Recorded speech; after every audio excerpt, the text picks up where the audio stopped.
Hello guys, আজকে আমাদের এখানে আমার মা বাড়িতে কাজলপুরা গ্রামে কালী পুজো উপলক্ষে কীর্তন অনুষ্ঠান অনুষ্ঠিত হচ্ছে। তার কিছু আমরা বাস্তব চিত্র তুলে ধরছি।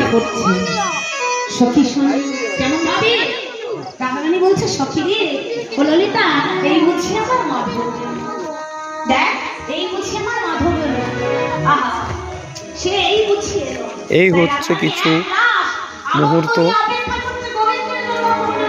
তার কিছু বাস্তব চিত্র আমরা তুলে ধরেছি।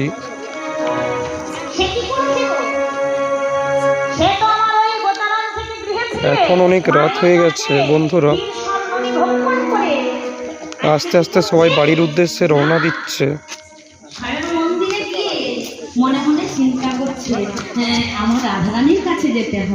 ভিড় কমে গেছে বললেই চলে, আমার রাধারানীর কাছে যেতে হবে।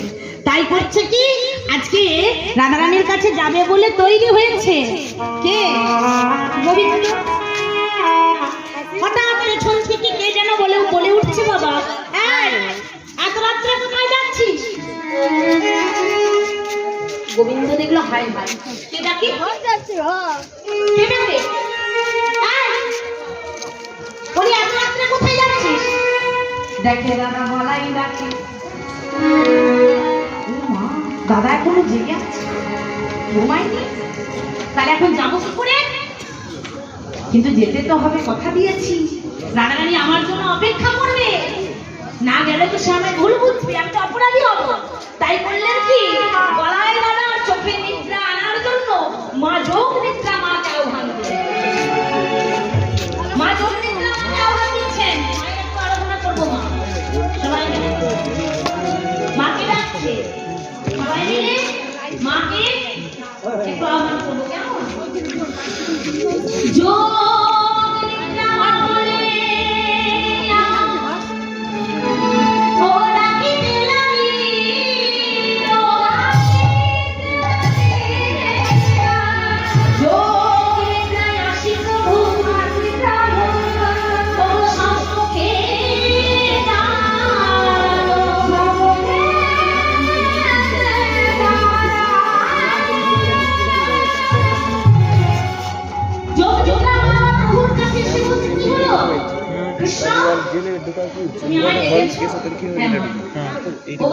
তুমি তো জানো, তুমি না থাকলে আমার কোনো লীলা সম্পূর্ণ হবে না।